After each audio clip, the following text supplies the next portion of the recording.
Assalamu alaikum wa rahmatullahi wa barakatuh. Inshallah, just a few minutes, inshallah, as I know that some people are just finishing off their Isha, and we're just giving them a moment to join, inshallah. So I apologize to Mufti Abdullah that we're letting some of the people finish off their Isha Salah, inshallah. So we should be starting momentarily.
السلام عليكم ورحمة الله وبركاته. بسم الله الرحمن الرحيم. الحمد لله رب العالمين والعاقبة للمتقين والصلاة والسلام على سيد الأنبياء والمرسلين سيدنا ونبينا محمد وعلى آله وأصحابه أجمعين ومن تبعهم بإحسان إلى يوم الدين. أما بعد. I pray everybody is doing well. Alhamdulillah, we have this occasion, this opportunity with Mufti Abdullah Nana, mashallah. He's already here with us. Alhamdulillah. For this session on halal investments. So as we normally start, I will start by reciting a few verses of the Quran and then introducing Mufti Sab, and then inshallah I'll let him take over bi'idhnillahi ta'ala.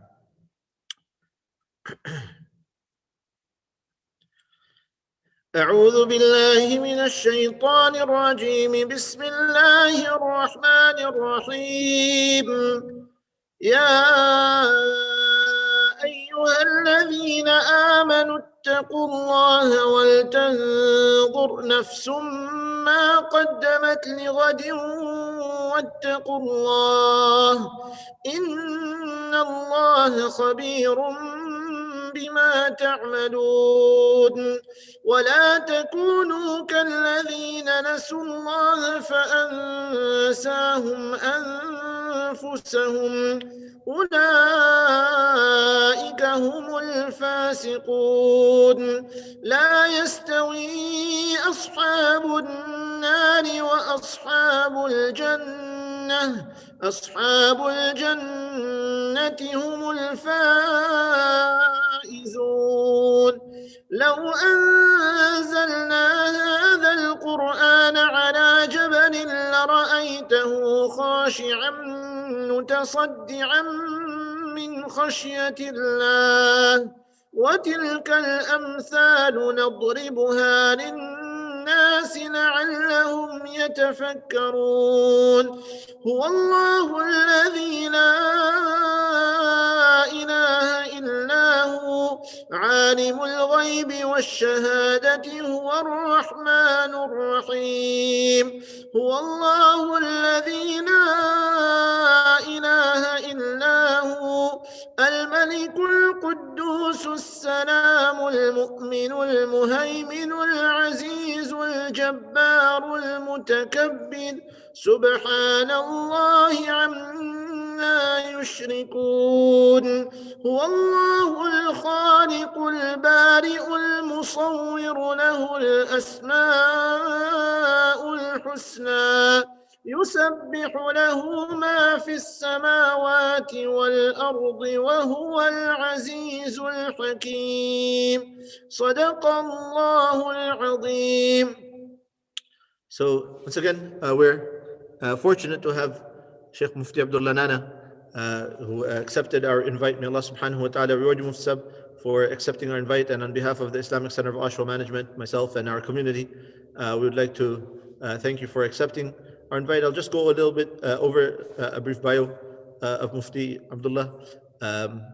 Mufti Abdullah Ibrahim Nana was born in Novato, California in 1978 and attended elementary, middle, and high school in his hometown. After graduation from high school, Mufti Abdullah enrolled at the University of California at Berkeley, one of the top public universities in the country. He continued to excel academically while participating in extracurricular activities, including serving as a treasurer for the Muslim Student Association at UC Berkeley. During his sophomore year, through hard work and the grace of Allah, he was able to finish the 4-year degree in 2.5 years. He graduated with honors in 1998 with a degree in business administration. In order to quench his thirst for Islamic knowledge, Mufti Abdullah traveled to the Islamic University in South Africa, where he studied for 7 years. He completed the rigorous intensive Alamiya program, which covers many of the Islamic sciences, including but not limited to fiqh, Arabic grammar, morphology, hadith, aqidah, tafsir, tajweed, Arabic literature, and Islamic history. Mufti Abdullah also completed his postgraduate studies while specializing in Islamic jurisprudence and obtaining an authorization from his teachers to issue legal opinions or fatwa, thus earning the title of Mufti. Mufti Abdullah does his best to serve the American public, Muslim and non-Muslim, in a variety of ways. He currently serves as an imam at the Islamic Center of Mill Valley. He delivers the Friday sermon in over 10 different locations in the Bay Area. He teaches Arabic and Islamic sciences full-time at a school in San Francisco. And I think there's a number of other services that Mufti Abdullah provides, including written answers, fatwa, that Mufti Sab does. And I would not like to express some things that I'm not entirely sure if Mufti Sab is still doing. And I'll let him, inshallah, take on from here, and maybe if he wants to add to that bio. Jazakallah Mufti Sab for accepting our invite. Again, it's always an honor to see you. We are fortunate to have Mufti Abdullah actually come and give a khutbah at our masjid many years ago. So that's our good fortune, mashallah, that we had him here. But I know the floor is yours, Mufti Sab. You can take over, and again, you're not limited by the 40 minutes. If you wish to go over, please feel free to. I apologize, we had to delay a little bit because Isha time had moved over here. So, because people had to finish off their Salatul Isha. So the floor is yours, inshallah. So, Jazakallah khair.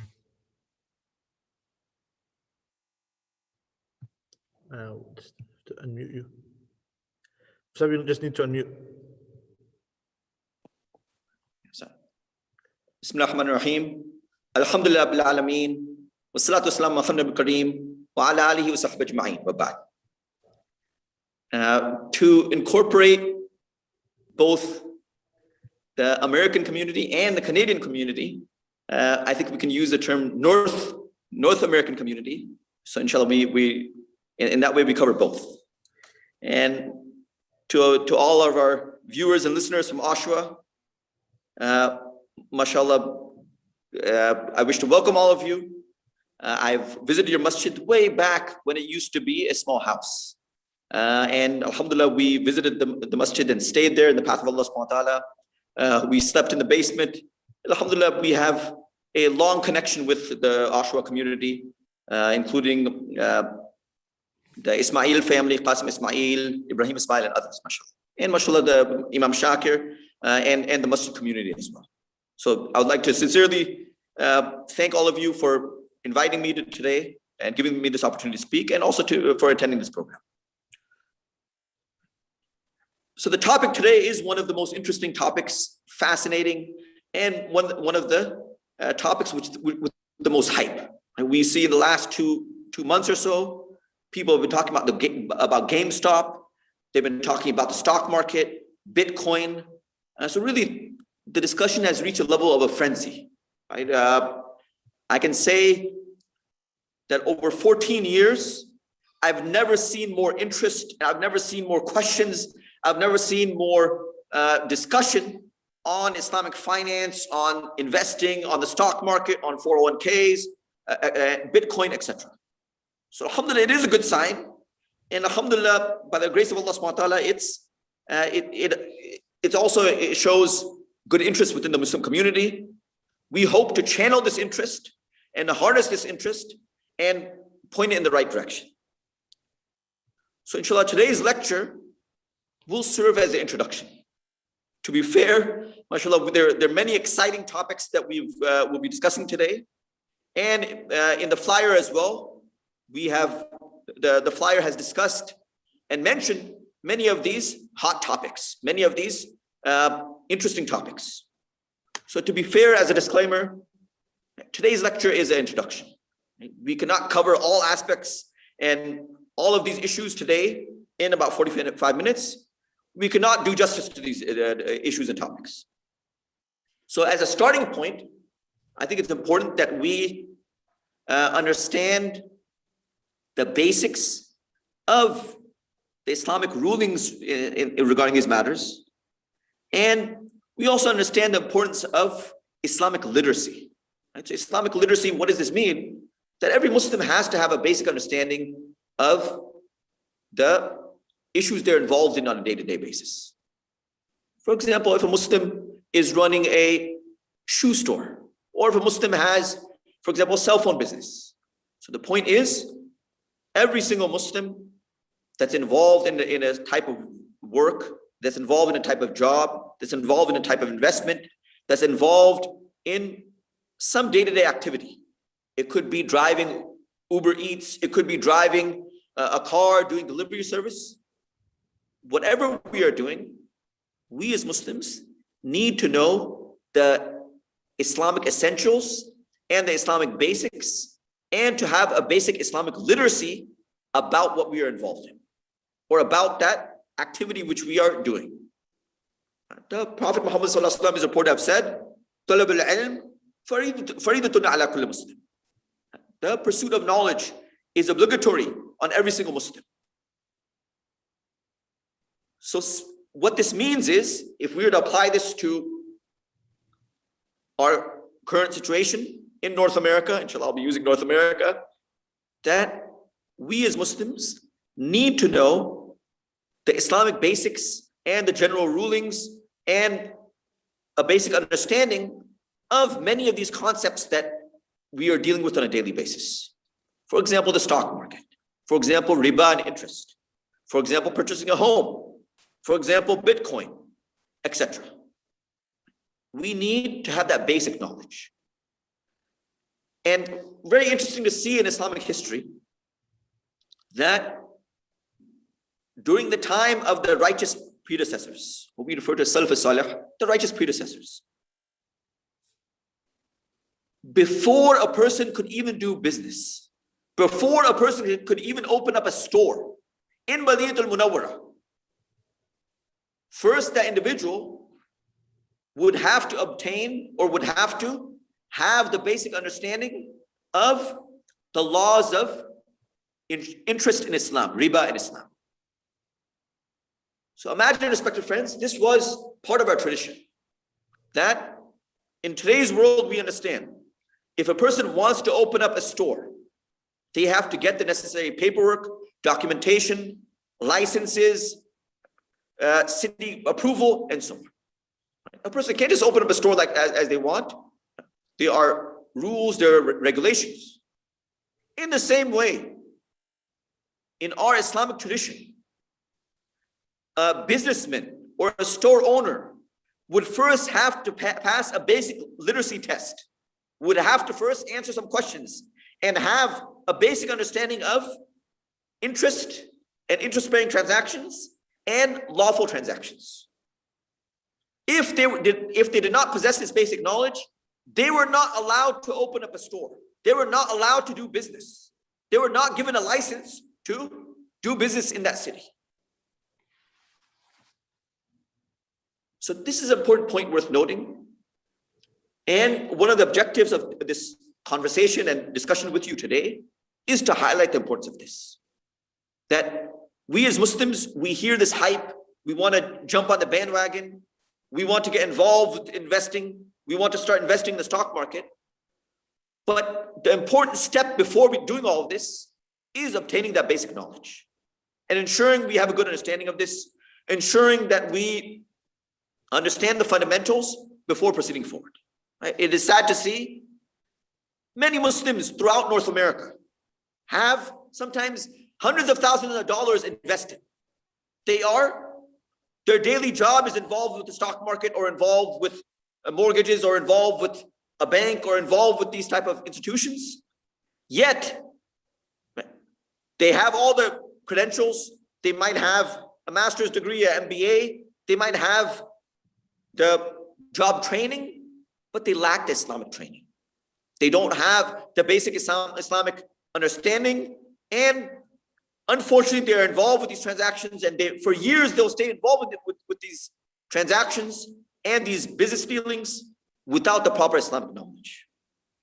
So, let us realize the importance of this, and let us also emphasize the importance of this. That let us learn the basics, let us learn the general rules before we get involved with these transactions. Now you may ask, why is this so important? Right? And why does this matter? So let us understand that the starting point in all of this is the Islamic concept of riba and interest. So a basic definition of riba is a person receiving an excess amount from a loan transaction which was stipulated in the contract. Okay, let me break it down. Maybe that doesn't make sense. Let me break it down. Right? So interest, we do hear this term used in various languages. Interest would mean, for example, right, here is $100 US. If I lend this to my friend, and if I tell my friend that I will give you this money, you can pay me back in a week, but you must pay me back $105. Right? So I'm loaning him this amount of money. They'll take this amount of money and they'll pay me back an amount which is higher than the original principal amount or the face value amount. So this $5 which I am charging, right? I'm charging for my friend to borrow this money. This $5 will be classified as riba and interest in Islamic law. And this amount will be haram for me to obtain. It will be unlawful, it will be haram, it will be impermissible for me to obtain.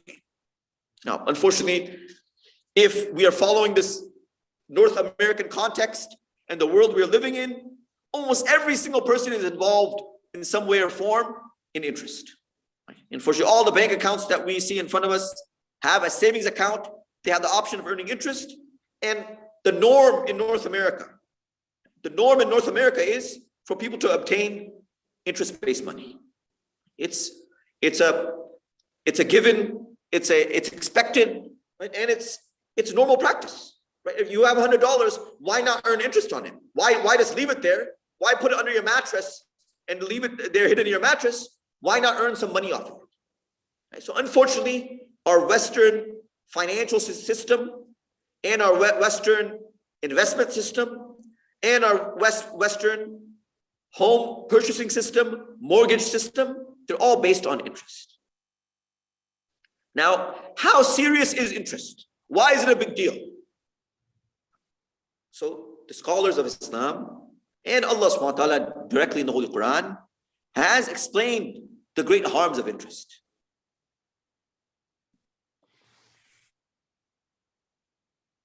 وَإِن لَمْ تَفْعَلُوا فَأْذَنُوا بِحَرْبٍ مِّنَ اللَّهِ وَرَسُولِهِ.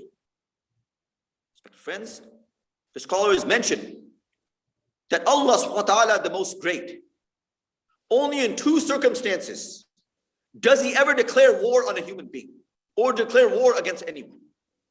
But friends, realize who are we and who is Allah subhanahu wa ta'ala. If Allah subhanahu wa ta'ala is declaring war against us, we have no hope, right? We are in great danger. And it would be in our best interest to avoid any situation which Allah subhanahu wa ta'ala is declaring war against us. That is a war we are going to lose. So in the Holy Quran, Allah subhanahu wa ta'ala is telling us, if you do not leave interest-based transactions, if you do not desist from interest-based transactions, فَأْذُنُوا بِحَرْبٍ مِّنَ اللَّهِ وَرَسُولِهِ, Allah subhanahu wa ta'ala and His Prophet and His Messenger sallallahu alaihi wasallam will declare war against you, and they will come to you and come at you by declaring war against you. They will wage war against you. Likewise, there are multiple other hadith and there are multiple other prohibitions of riba and interest.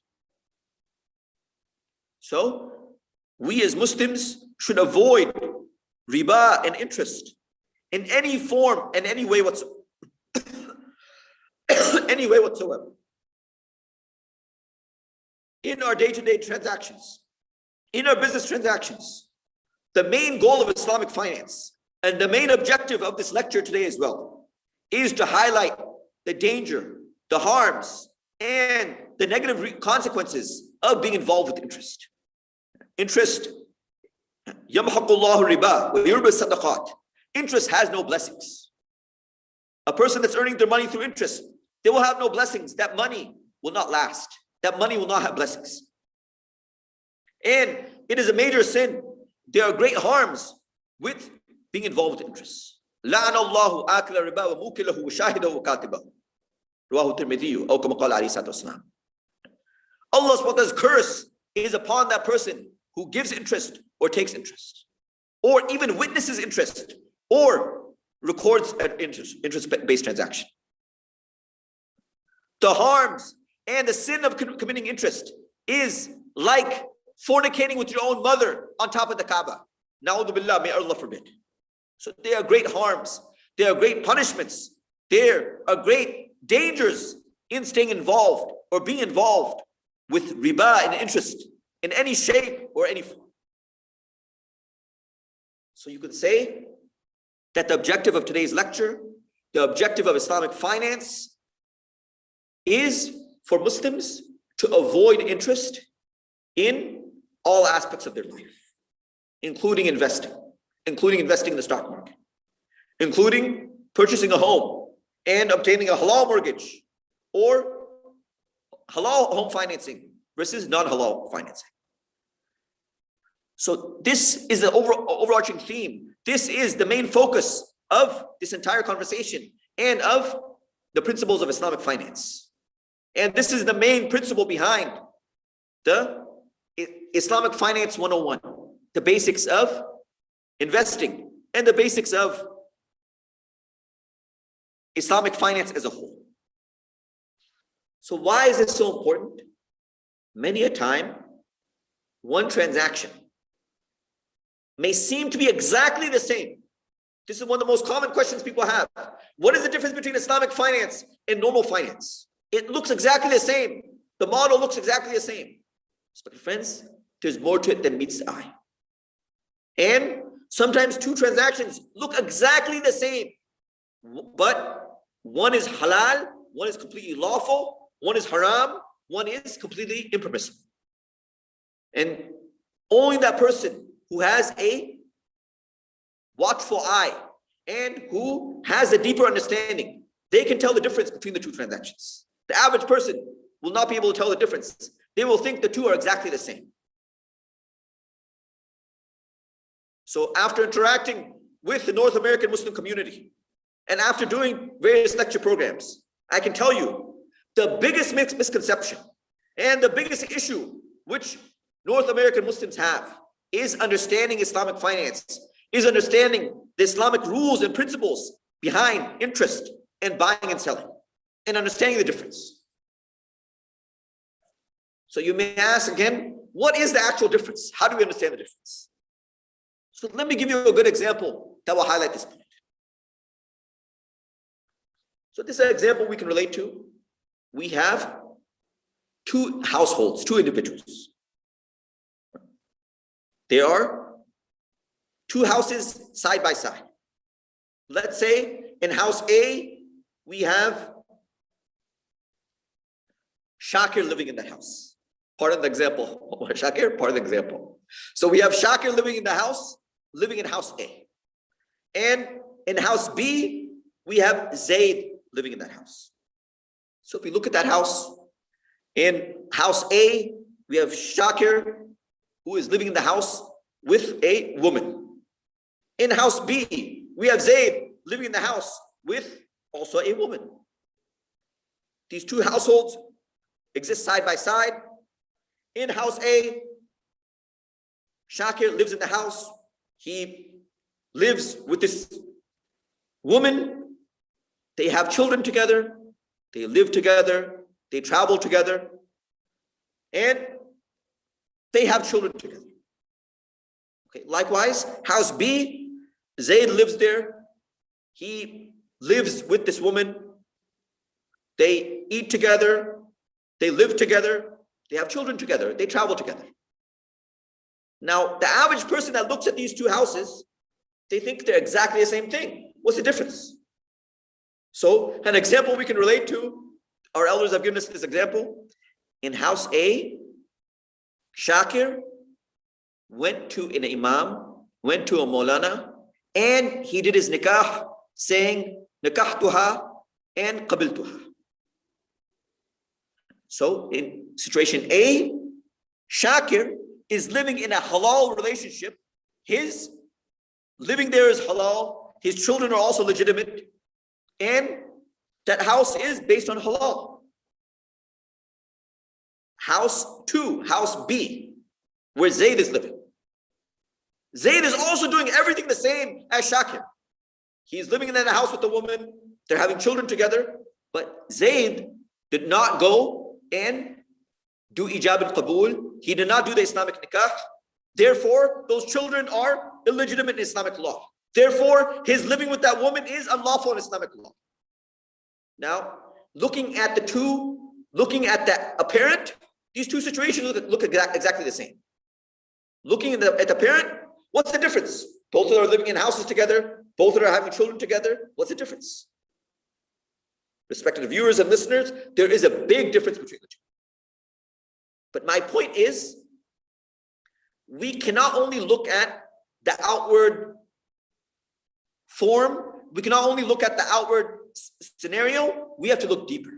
And this is where understanding the difference between interest and a permissible transaction is so important. There is a difference, and if a person doesn't understand the difference, if they don't have the basic understanding and basic literacy of how Islamic transactions work, then they're not going to be able to tell the difference. And they'll assume both of them are the same. Unfortunately, respected friends, I hear many people, and I hear this argument from many people in North America. No difference between the two. Let me go out and just take a conventional mortgage. There's no difference between the two. The two of them are exactly the same. So this is a misconception. And unfortunately, this leads many people to say, there's no point of Islamic finance as a whole. It's the same thing. We're wasting our time. Respected viewers and listeners, that is not true.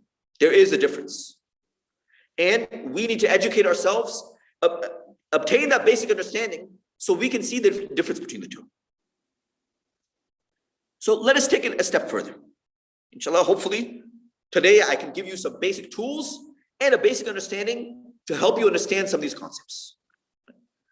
I'm not sure how many of the actual core issues we can discuss, but today I want to lay the foundation, inshallah. That is the objective. So let us take it a step further. So what we'll do next, we'll look at an example from the life of the Prophet Muhammad that illustrates this point. Right? A famous hadith in Sahih Muslim. Next, we'll look at a basic example of murabah, of an Islamic alternative to purchasing a home based on Islamic financing. Inshallah, then what we'll do next, we'll try to obtain a basic understanding of investing and of the stock market, inshallah. And inshallah, if you have any questions as well, inshallah, I'll do my best to take those questions as well. So inshallah, if Allah subhanahu wa ta'ala wills, we will go through these action items and agenda items. So number one, let us discuss this example, legal precedent from the life of the Prophet Muhammad directly. This hadith discusses interest and riba. So I'll summarize this. Of course, there's a little bit more detail. During the lifetime of the Prophet Muhammad one of his companions, Bilal, radhiyallahu anhu, came to him with let's say, a pound of dates. So the Arabic term is a sa', the usage is a little bit different. For simplification purposes, we'll say it was a pound of dates. And it was a pound of quality dates. Right? As we know, if you go to the store, mashallah, Ramadan is coming up, Ramadan Kareem, may all of us have a blessed Ramadan, inshallah. So as we know, preparations are underway, and food preparations are also underway for Ramadan. So everyone is looking for dates. We're all scrambling all around. Can we get any ajwa dates? Can we get any majjul dates from California? Alhamdulillah, the place where I live here in California, alhamdulillah, we have fresh majjuls growing about 6 hours away from where I live. We have majjuls, we have dates growing here. We get them in our farmers markets. So if we understand dates, there can be a big variation in the price of dates. So for example, cheap dates, low quality dates might be $3 or $4 a pound. Ajwa dates from Madinah Munawwara or organic majjul dates may go anywhere from $15 a pound, $20 a pound. We have, mashallah, people air shipping and air freighting and importing dates from Madinah Munawwara and selling them, mashallah, at good prices. But the prices can be much higher than $2 or $3 a pound. Right? You sometimes have to pay a premium. So the point is, 1 pound of dates, the price of 1 pound of dates can vary and range anywhere from maybe $4 all the way to $15 or even $20. So Bilal radhiyallahu anhu comes to the Prophet Muhammad sallallahu alaihi wasallam, and he explains that he has just purchased 1 pound of dates. And he explained, I've traded 2 pounds of cheap dates for 1 pound of expensive dates. When the Prophet Muhammad sallallahu alaihi wasallam hears about this, he says, "Oh Bilal, this falls under the very essence of riba and interest." In other words, "Oh Bilal, you've just engaged in a haram and unlawful transaction. What you have done is the very essence of riba. ذَلِكَ عَيْنُ riba." So yes, this was a mistake. Bilal radhiyallahu anhu did not know the full laws, and he made this mistake, and he accidentally traded 2 pounds of low quality dates, inferior dates, for 1 pound of quality dates. So the Prophet Muhammad ﷺ then explained that the amount on both sides must be equal. If you're trading dates, if you're bartering dates for dates, the amount on both sides must be exactly equal. Irrespective of the quality, irrespective of the price per pound, 1 pound of dates must be traded for 1 pound of dates. But then in the same hadith, the Prophet Muhammad ﷺ also explained that, "Oh Bilal, there was a halal way to engage in that same transaction which you just engaged in." Yes, the two transactions again might look exactly the same, but one is completely halal and one is unlawful, one is haram. So what is a lawful way? Prophet Muhammad ﷺ told Bilal, you should have taken your 2 pounds of inferior dates and sold them to that person for $1. For example, right? I'm using different units, and I'm also using different currency as well, just to drive the point. Right? The actual discussion was a dirham. Here, for simplicity's sake, here the scenario would be, take your 2 pounds of cheap dates, sell them to that person for $1. Then take that $1 and buy that 1 pound of quality dates. I hope everyone's following and everyone can understand. Right? So let me highlight the steps again. I have 2 pounds of cheap dates. I go to you. See if I have $1 in my pocket. I think I do. So I have my 2 pounds of cheap dates. I go and I sell them to you for $1. Then I have the dollar you now have the 2 pounds of cheap dates. Then I want your 1 pound of quality dates. I give you the dollar and I take that 1 pound of quality dates. So what is the end result? The two transactions look exactly the same. At the end, I'm left with the 1 pound of quality dates. And at the end, you are left with the 2 pounds of inferior dates. But the method and the procedure means everything in Islamic law.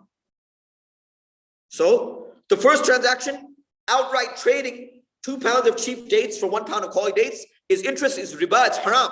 Like you're involved in a major sin. But second scenario, selling the 2 pounds of cheap dates for $1, taking that dollar and buying 1 pound of quality dates, that is completely permissible. Right, friends, the point is there's some nuances here. There's some intricacies here. There's some complexities here. And we need to learn the laws and the system behind this to understand that difference and to avoid haram. That is the key here, avoiding interest and doing our transactions in a lawful way.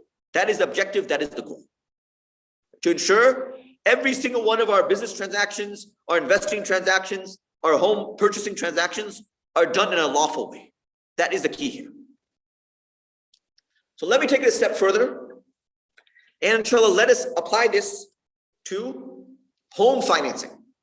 Right? That was one of the items on the flyer. What is the discussion on home financing in North America? What's the difference between conventional mortgages, interest-based financing, and halal financing? Right? So I'll give you this one example as well to drive this point home. Now, as a disclaimer, today I do not wish to talk about specific companies. And I do understand in the Canadian context, there are a number of specific companies that do exist. My objective today is not to comment about them. And my objective today, it is beyond the scope of this discussion to get into specifics. Right? That this is an introduction. We are focusing on general principles here today. So let us understand now, if we've understood this example of the dates, let us now take it to the next level and let us understand the concept of murabaha in Islamic law. Murabaha is an important term to learn. I do advise all of our viewers and listeners, please educate yourselves more on this topic. I cannot do justice to this topic in 1 hour. Please educate yourselves.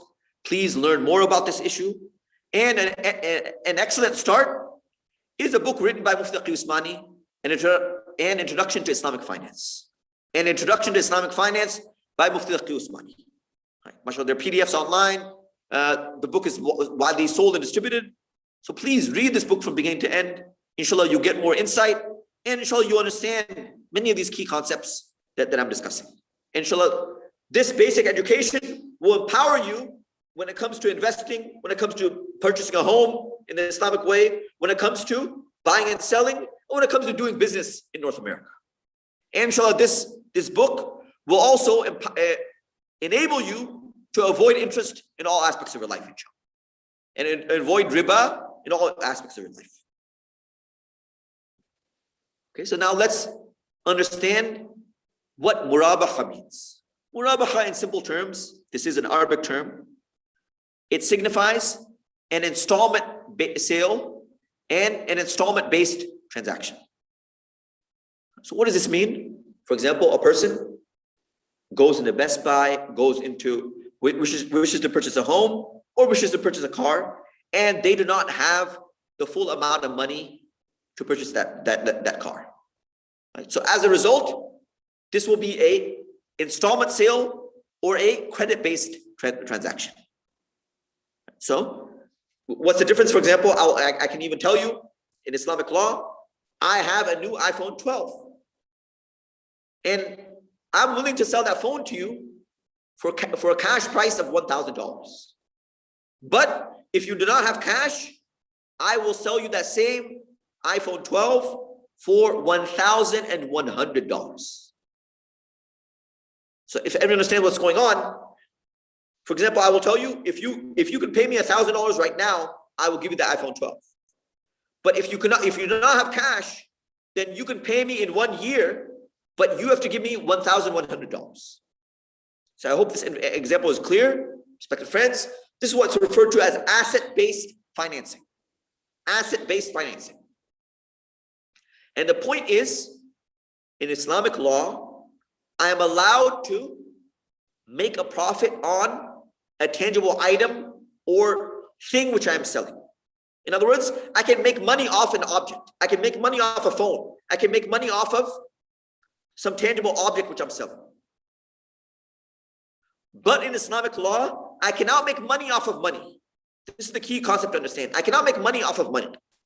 So the difference is, for example, I can say, I have these two things in front of me. Sorry for lack of better props and examples here. So I cannot sell you this $100 and say, I will give you this $100 right now, and when you pay me back, you have to give me $110. In effect, I'm selling this $100 for $110. That is not permissible. That is interest. That is making money off of money. But I can say, look, this stapler is sold at the store for $5. If you want to buy it from me, the cash price is $5, but the credit price is $6. So I can make money off of this stapler, but it is a tangible item, but I can charge a credit price. So in summary, and in principle, without going into the specifics and the details of the contracts, the halal way to purchase a home in North America, one of the halal ways is murabaha, an installment-based sale. So how would it work? So, and let us look at the difference between the interest-based transaction, a conventional mortgage, versus the halal transaction, murabaha, an installment sale. So inshallah, I'll lead you through this. Here, let me take a prop here. And let us argue here. This is a house, okay? Doesn't look too fancy, but for just to pretend, let us assume this is a house. Now, as we know, most people do not have enough cash on hand to purchase a $500,000 house or $1 million house. Right? I live in one of the most expensive places to live in the world, the Bay Area in California. Right? The starting prices of homes sometimes is $1 million. So let us look at the two scenarios which are present in purchasing a home. So one is a interest-based mortgage. Right? When you go to your normal banks, Nova Scotia Bank, whatever it is, Bank of Canada, the normal procedure for purchasing a home, it's based on interest. So for example, you will identify a certain house that you want to buy. Let's say the value of that house is $100,000. So in the conventional mortgage-based, interest-based system, you will approach the bank and you will obtain a loan for purchasing that home. So for example, you will get a loan of $100,000 to purchase this home.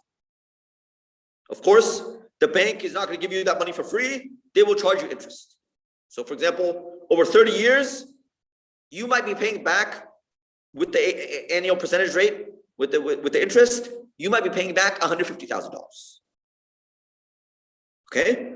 So with the interest-based model, you go to the bank, you obtain a loan, you obtain the $100,000, you buy the home, and now you will be paying back the bank $150,000 for that loan. You'll be paying back $150,000 with interest.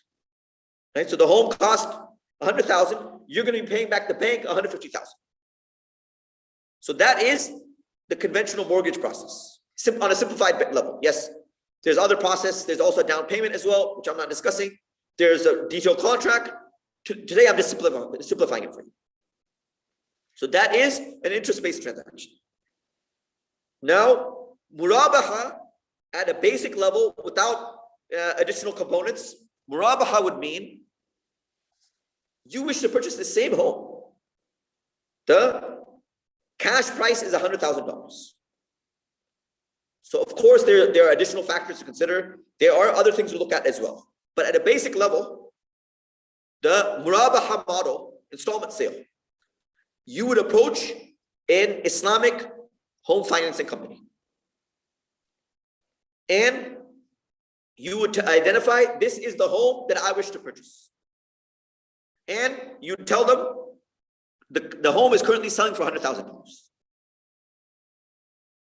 Next, the home financing company, the Islamic home financing company, will go and first purchase that home for $100,000.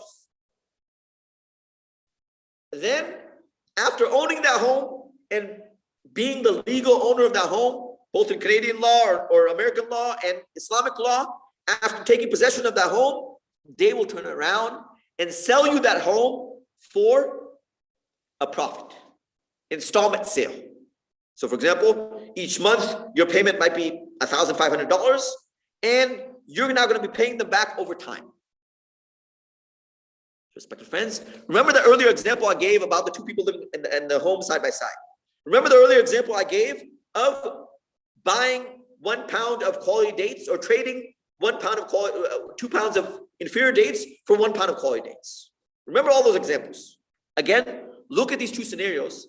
There is a fundamental difference between the conventional mortgage, which I just described, and a murabaha, an installment sale for purchasing that home.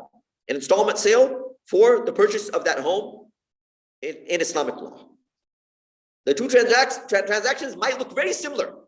At the end of the day, you are paying back more than the value of that home. And the value of that home is $100,000. You might be paying back $150,000 or even more. But fundamentally in Islamic law, there's a major difference between these two transactions. One will be classified as a loan. One will be based on interest and riba. The other will be a purchasing transaction. And in the second transaction, the home financing company is making a profit. It is not considered interest. They're making a profit. They are selling you a house on a credit basis, on an installment sale. They are marking up the value of that house and turning it back and selling it to you. So yes, the two transactions might resemble one another. On the outward, they might look exactly the same. But in Islamic law, there's a fundamental difference between the two. One will be classified as interest. One will be classified as a halal transaction. One is halal. One is haram. Respected friends, just to highlight to you the importance of learning about Islamic finance, learning about interest in Islamic law, learning about the laws of buying and selling, and learning about this whole process. So hopefully, respected friends and viewers, you can understand the difference between the two situations, and you have a basic idea of how Islamic finance works. Of course, there is much more to it than meets the eye. I didn't discuss, for example, down payments. I didn't discuss all the details. What happens if you don't make your payments? What if you sell the house, etc., etc. Respected friends and viewers, that is beyond the scope of today's lecture. Today, I wish to give you the basic essentials. Today, I wish to equip you with that basic knowledge. Okay, taking a step further, it's important for our viewers to understand that there are complexities here. There are intricacies here. Sometimes there are 20 or 30 page legal contracts. There's difficult wording and complex wording in these contracts. And to understand, the example I gave you is a very simplified example. To understand the dynamics and the advanced aspects of many of these transactions requires great insight, requires years of study, and requires a more detailed understanding. So what I strongly recommend for all of us, this is a good parallel and a good example to drive this point home. So when it comes to investing, when it comes to home financing, when it comes to, for example, running a business, and so on, number one is we should try to educate ourselves and learn the basic Islamic fundamentals of whatever business we're involved in. Right? I've been encouraging that. That would be step number one. Step number two, respected friends, to realize that فَاسْأَلُوا أَهْلَ الذِّكْرِ إِن كُنتُمْ لَا تَعْلَمُونَ. A beautiful principle Allah SWT has shown us in the Holy Quran. That many a times we might not have the time, the energy, or the deeper understanding of advanced issues. So Allah SWT in the Holy Quran tells us, in such situations, refer to the people of knowledge if you do not know. Refer to the people of knowledge if you do not know. And this is a general principle applicable in many aspects of our life. And perhaps the best parallel for this is, for example, halal food. And for example, halal restaurants, halal meat stores, and halal products. May Allah bless the Muslims of Canada. I've said this on multiple occasions. And I mean this. Alhamdulillah, I've been to Canada and Toronto on many occasions. Recently, I was there about when Mufti Ahmed Kanpuri was there. Roughly, it's been about a year. It's been about a year, if I remember correctly. And this is a side point, please forgive me, but it's worth mentioning. Toronto and Ontario in particular has the best Islamic environment in all of North America. Friends, I can sign off on it. Yeah, you can take this to the bank. Sorry, pardon the joke. You can take this to the bank. MashaAllah. Toronto in particular, Ontario in particular, has the best Islamic environment in all of North America, including Chicago, including where I live in California, including in all the cities, major cities, including New York as well.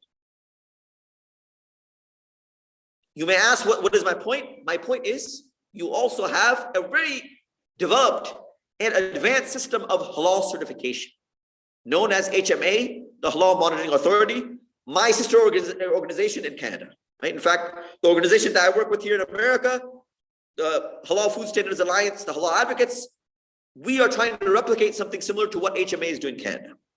Unfortunately, we are many years behind HMA. But what is my objective in mentioning this, respected viewers and friends? The objective is this. In the field of halal research, not every single person can go to a halal slaughterhouse and see the process. Not every single one of us can go to a restaurant, check up the ingredients, check up the sauces, check up the cheese, check up the halal meat sources, and determine if they're halal. It's not practical, it's not physically possible for us to go ourselves and conduct all this research. Likewise, when it comes to food products, not every single person has the time and energy to look up that ingredient label, to understand what's going on, to understand the names of the ingredients, and to determine if the product is halal. So at least we do understand that in the field of halal food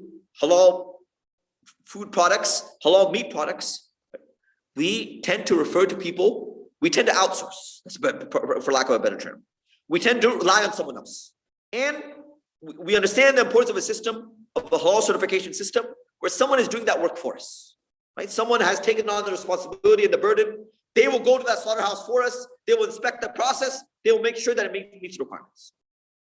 So likewise, respected friends, it's important to note, in the field of Islamic finance, including investments, including home financing, including Bitcoin, including day-to-day transactions, it would make our lives a lot easier if we relied on a specialized group of scholars, a specially trained group of scholars, an expert group of scholars to do that work for us.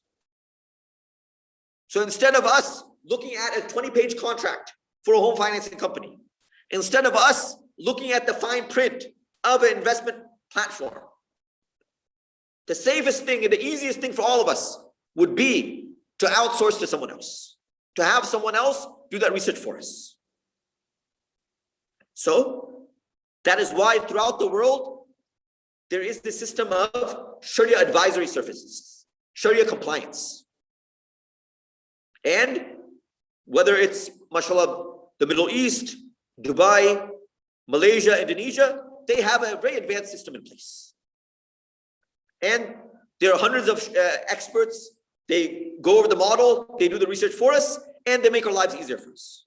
So the goal would be, although we are a little bit behind in North America and Canada and America, we don't have as advanced a system. We don't have as advanced a system of Sharia compliance and Sharia advisory services. But the goal would be that, inshallah, through each and every one of you and through all of our Muslim community, we can create that demand and we can work on identifying and providing halal alternatives and halal solutions for all of our Islamic financial needs. So, for example, when it comes to home financing, the goal would be we have a vetting system, we have a Sharia advisory system and a Sharia compliance system where a group of scholars have gone through all these various contracts. They have sat down with the companies. They have just like when it comes to halal HMA, just like when it comes to halal meat, they go and oversee the process and they give us a stamp. Yes or no. Yeah, red light or green light. Likewise, when it comes to investing, that would also be the goal. XYZ investment product was approved by this team of Sharia advisory scholars. So that would be the goal, respected friends. Right? I've had my friends in Canada ask me, can you please research this company's home financing model? Can you please research this? Can you please research that? So we need a team of independent scholars and Sharia Islamic finance experts to do this work for us. So the model would be something like HMA, but also in Islamic finance. And very interesting, respected friends. Many of us have studied in South Africa, like myself. MashaAllah, may Allah reward the South Africans. They've gone a step further. So what they do is the same theme which I mentioned earlier. That any Muslim in their job, in their business, in their day-to-day transactions, do their day-to-day transactions, does their employment, does their business meet the Islamic finance requirements? So it's like an audit. We've heard of audits, for example, there's tax audits, there's accounting audits. This is a Sharia or Islamic audit for your business, for your company, for your job, and for your day-to-day transactions. And mashallah, we've seen South Africans are very far ahead. They've been doing this for many Muslim businesses and Muslim companies there in the area. So keep in mind, Islamic finance is not only home financing. Unfortunately, in the North American context, we see Islamic finance is only regulating and being attached to home financing. That is not the case. So hopefully, I've been able to go through some of these basic concepts with you. And hopefully you have a better understanding of Islamic finance and the basics of buying and selling in Islam. So I will discuss two more points, and inshallah I'll end. And inshallah I'll take some question and answer as well. Inshallah, our Salat al-Maghrib is coming up in a few minutes as well. So I will say this. Perhaps many of you are waiting here to listen to the stock market. Please, Mufti, tell us about the stock market. So respected friends, when it comes to the stock market, there are many unique challenges. And we could say, in the North American context, it is difficult to find even one company that is completely halal. Almost every single company in the stock market in North America or Canada, almost every single company to some extent has some haram income coming in or is involved with interest to some extent. So you can imagine the challenges that presents. So in brief, Mufti Taqi Usmani and some of the Islamic finance experts have outlined about 5 conditions for investing a stock to be permissible. I will briefly go through those conditions, and you can refer to them in Mufti Taqi Usmani's book, An Introduction to Islamic Finance. Number 1, the primary business of that stock company should be halal. So for example, we cannot invest in a casino stock company. We cannot invest in an alcohol company either. The primary business should be halal. Number 2, if there is any haram income from that company, for example, they put some of their excess cash flow in interest-bearing accounts. The haram element of that company should not be more than 5%. The haram income coming from that company should not be more than 5%. Number 3, conscious objector, a moral objector. if we wish to invest money in that company, we should let that company know that we do not agree with their haram investing. Even if it's less than 5%, we should voice our objection and morally object to the behavior of that company. That is scenario number 3. Scenario number 4, the tangible assets of the company should be more than 33%. It should not just be a .com bust, and it should not just be a company on paper, but the tangible assets of the company should be at least 30% or 1/3 of the total assets. So that's a brief overview, respected friends. I'm not going to cover everything. Perhaps on a later date, we could go into more detail. Lastly, respected friends, this is my last bit of advice. Understand the difference between something being halal and lawful for us to be involved in versus making good financial sense. They are two completely different things. And unfortunately, when it comes to this hype and frenzy of jumping on the bandwagon and getting involved in the stock market, we are forgetting the basic principles of investing as a whole. What do I mean, respected friends? Yes, there are some general guidelines. There are just some general Islamic guidelines, and there is some basic Islamic knowledge for us to be aware of before investing or before engaging in a business transaction. But likewise, respected friends, there's also some basic understanding and basic financial strategy, investment strategy, basic business knowledge to be aware of as well. So there's a famous statement: just because it is halal does not mean that it's healthy. Right? Just like we do not confuse the two. There's plenty of halal food out there and halal restaurants out there that at a basic level, they meet the halal requirements. But it doesn't mean that it's good for you. It doesn't mean that eating that halal burger at your favorite HMA certified restaurant 3 times a day, it doesn't mean that's very healthy for you. Understand the difference between the two. Just because it's halal doesn't mean it's good for you, doesn't mean it's healthy. In the same way, just because something is halal to invest in does not mean that it's a good idea to do. For example, it's probably not the best investment strategy to put all of your money into Bitcoin.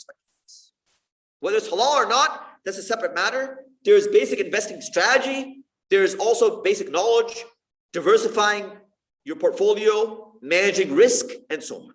So please read up on investing. These are secular books, right? As educated investors, we also have to know the basics of investing as well.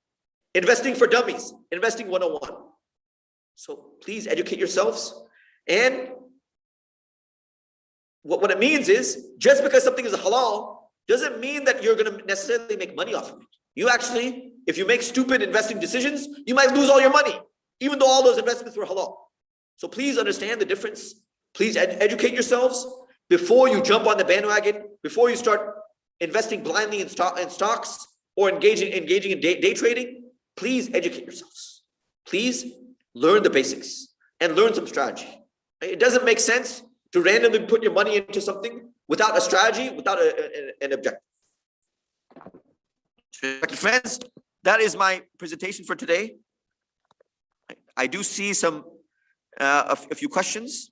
Inshallah, I will try to go through a few of the questions. Inshallah, and we will then end our lecture. Okay. Could you also please discuss the ruling fatwa for cryptocurrencies, Bitcoin? So there are some references. Inshallah, I will share some of those references here. So give me a second. I'm sorry, I'm on my phone, but I have the references and I will share them with you right now. So we have a chat. There are 2 excellent fatwas written on Bitcoin, which I will share with you right now.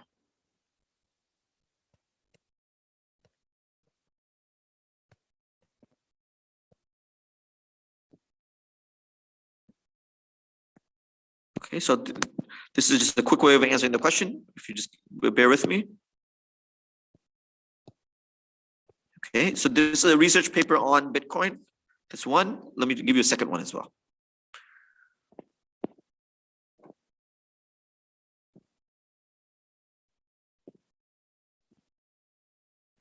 Okay, here I don't have the PDF. I have the PDF of this. Let's see if I can forward it.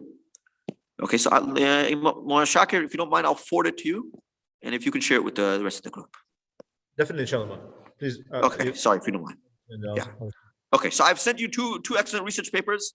As far as I've seen, these are the most detailed research papers so far on Bitcoin. Okay, and they're also in English as well. Okay, so give me a second and I'll look at the chat. Okay. Okay, so how do these Islamic mortgage companies raise the money to buy the houses? Do they use banks or private investors? So, respect friends, as I mentioned, there's some more advanced issues related to Islamic home financing. And this is one of them. These Islamic finance companies or home financing companies, where do they get their money to buy the homes? So if you don't mind, let us leave that for a separate conversation. The main thing is, as Mufti al-Qusmani and others mentioned, the main thing for us to focus on is to ensure that the transaction between us and the Islamic home financing company is lawful and it meets Islamic requirements. We cannot always control what they're doing in the back end. So our focus should be to make sure the transaction between me and the home financing company meets the Islamic requirements, right? There are extra issues and more advanced issues. We could discuss that at some other time. Okay, next question. As Mufti Sahib mentioned, home financing has much more details and time may not allow to discuss those. Could we get Mufti Sahib's contact information, email or phone for further details if someone is interested in knowing them? So here I'm sharing with you my WhatsApp number. Inshallah, this will make it easy for people in Canada. If anyone wishes, inshallah, I am at your service. I'm available, inshallah. Okay, so this is, okay. I don't know if it shows up for everyone, but that is my my cell phone number or my WhatsApp number for America. Okay. Does it matter if the one selling the house uses interest-based banks to buy in the financing process? So, in an ideal world, they should not be doing so. Right? The bank should not be involved in interest themselves. The Islamic home financing company should not be involved in interest in any way whatsoever. At the same time, as I mentioned earlier, our focus is between us and the home financing company. We cannot control what they're doing in the back end, and that will not affect the validity of our transaction. In other words, as long as the transaction between me and the Islamic home financing company is lawful, it meets Islamic requirements, inshallah, I'm good. That's fine. Okay, excellent question as well. Are there halal banks that offer student loans? So unfortunately, in the North American context, we do not have real interest-free alternatives to student loans. Inshallah, I do know some people who are working on it, and hopefully there's a group of people working in America. I hope there's some people working in Canada as well. That is the need of the hour. We would hope that a group of Muslims can get together and come up with a halal alternative or halal solution and an interest-free solution to student loans. Okay, some Muslims buy homes under a non-Muslim name, as in someone else buys it, and they pay the non-Muslim the mortgage, including the interest, and buy a house through that method. That is halal, that is not permissible. Right? Rather, go to Islamic home financing company and buy the home directly from them. Right? Going through a non-Muslim and having them buy the home for you, right? That is a loophole. Right? That is using a loophole. Okay. Okay, so in reference for Bitcoin, is it permissible to be a real estate agent? That's not a direct question related to this, but as a real estate agent, yes, it is completely permissible for you to sell a home. So let's make that clear. The same thing will apply to selling cars as well, and being a real estate agent. That yes, the fundamental business of selling a home and selling a car is lawful, is permissible. However, the challenge falls in this, that most individuals that are purchasing a home or purchasing a car, they do not have the cash to purchase that home or car. And as a result, they're obtaining interest-based financing. And at times, the real estate agent has to get involved in the interest-based transaction. He or she has to facilitate the interest-based transaction. He or she has to facilitate that loan application and help that person obtain interest-based financing. So a real estate agent and a Muslim car dealer should avoid and do their best to stay away from the interest-based financing and facilitating that interest-based financing. Okay, the million-dollar question, Sheikh, do you recommend any home financing companies in Canada? Do we have any? So again, respected friends, that is beyond the scope of today's lecture. I myself do not live in Canada. I have not been able to review all the models and the home financing options there. Please refer to your local muftis, and hopefully, inshallah, there will be more research conducted on these home financing options in Canada. Okay. Is Forex halal? According to Mufti Usmani, he has issued a fatwa that's available on albalag.net. Albalag.net. There's a fatwa, Forex is not halal. Mufti Usmani himself has given a fatwa on this. And many years ago, I have also written a research paper on this topic as well, which is saved somewhere. So, Forex is not halal for Muslims to engage in. Okay. The interest amount should not exceed 5%. Okay. Okay. So, respected friends, for the time being, inshallah, Salat Maghrib is also going on here. Inshallah, let us use this as a springboard. Let us use this as a catalyst for engaging in further conversation and for initiating more conversation, more interest, more discussions on this topic. Inshallah, hopefully some of you will take this a step further, educate yourselves more, and inshallah, hopefully this will generate some more conversation and some more interest in this topic. Alhamdulillah, I do vividly recall many years ago, sitting on a Friday night in Thorncliffe with some of the young, mashallah, young students of knowledge, and staying up all night talking about Islamic finance and talking about various issues. Mashallah, there was a lot of interest and a lot of questions. And I vividly remember the good old days of hanging out with the Muslim youth in Thorncliffe and discussing these topics. So inshallah, we hope to continue further this conversation. And we hope inshallah this will be the beginning of many more conversations and discussions on this topic. Jazakallah khair for all of you for attending and for listening. Inshallah, may Allah subhanahu wa ta'ala accept. And I hope inshallah this lecture and this program will be a benefit to all. May Allah subhanahu wa ta'ala accept from all of us. Wa akhiru da'wana alhamdulillah rabbil alameen. Jazakallah khairan, Mufti. Before you head out, I know you have your Maghrib Salah. Normally, we first and foremost we say Jazakallah khairan to you for taking on your time on behalf of the Islamic Center of Oshawa management, our community. Jazakallah khairan for putting so much effort behind it, and we knew that 40 minutes was not going to be enough, but you graciously went beyond that 40 minutes by yourself. So we pray that Allah subhanahu wa ta'ala accepts all of this from you, and Ameen. Means of halal for everybody. If I can ask you to conclude with the dua. I know you have to pray your Maghrib Salah, so I don't want to delay it, but normally we ask for the speaker to conclude with the dua. So if you can do that, inshallah. Bismillahirrahmanirrahim. Alhamdulillah bil alamin. Wassalatu wassalamu ala al-kareem. ربنا آتنا في الدنيا حسنة وفي الآخرة حسنة وقنا عذاب النار. اللهم وفقنا لما تحب وترضى من القول والعمل والنية والهدى.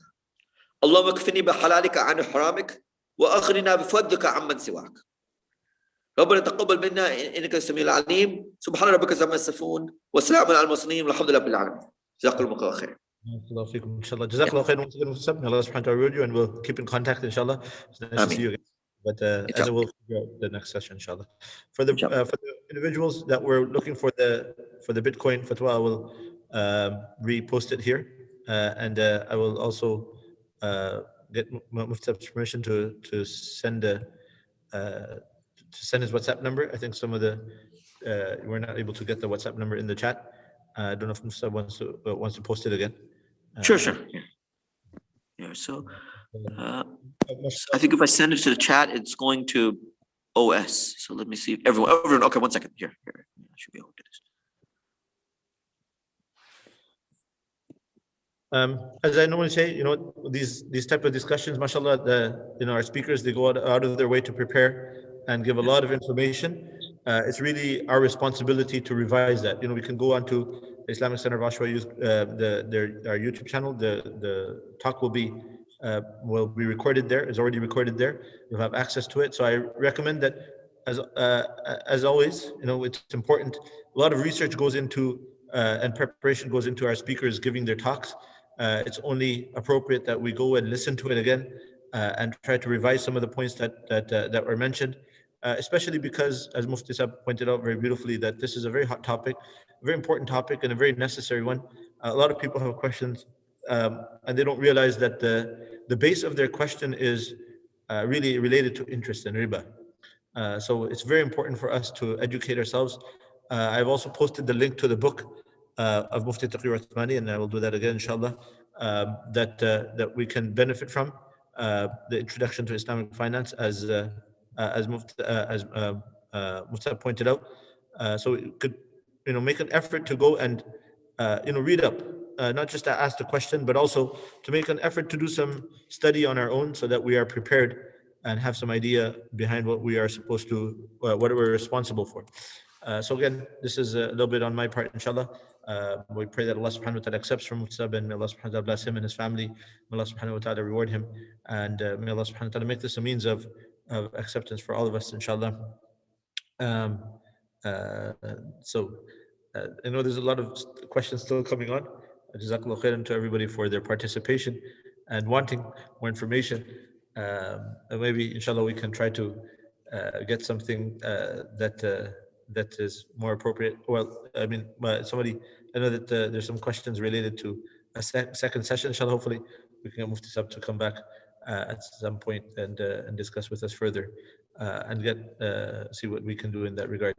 I would just like to remind us that every Sunday we do have our tafsir session, our tafsir lesson. And because the time is changing, well, the time is not changing, the clocks are going ahead, time remains the same. A clock going an hour forward doesn't change time. Time remains as it is. So the clocks are going ahead 1 hour tomorrow night. So please keep in mind that the iqamah times will be changing in the masjid. Similarly, our tafsir, which normally used to take place after Isha, will now be taking place after Salatul Maghrib from this week, inshallah ta'ala. So we end with that, inshallah, and I apologize if somebody's questions were not answered, and there's a lot that is in this chat. So if something was missed out, we apologize for that, inshallah. Hopefully we can make up for it at another instance. We pray Allah subhanahu wa ta'ala accepts. What time would that be? Like 15 minutes after Maghrib? Yes, for the tafsir, yes, approximately 15 minutes after Maghrib. So Maghrib will be at around 7:20, and so around 7:35, we'll inshallah have our tafsir session. Bi'idhnillah ta'ala. We pray again that Allah subhanahu wa ta'ala accepts from us, and we hope to see you guys again at our next session. Jazakallah khairan. A reminder for us as well that from Sunday, most likely, the month of Sha'ban is starting. We have a couple of days of Rajab left. The month of Sha'ban was a very special month, is a very special month. Prophet ﷺ said this is a month that most people are heedless about. So we should make dua that Allah helps us to take advantage of this month. And make some preparations for that, and hopefully make Sha'ban a means of preparing for Ramadan for us, inshallah. Could you send Mufti some? Okay, so I will post the fatwa again for Bitcoin. I think that's still some questions coming in about that.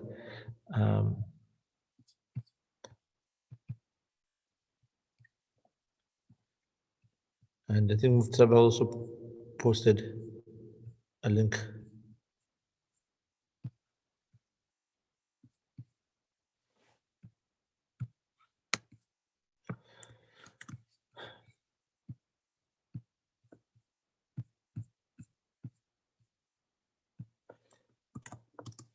So here's the link again, and that was the fatwa, inshallah.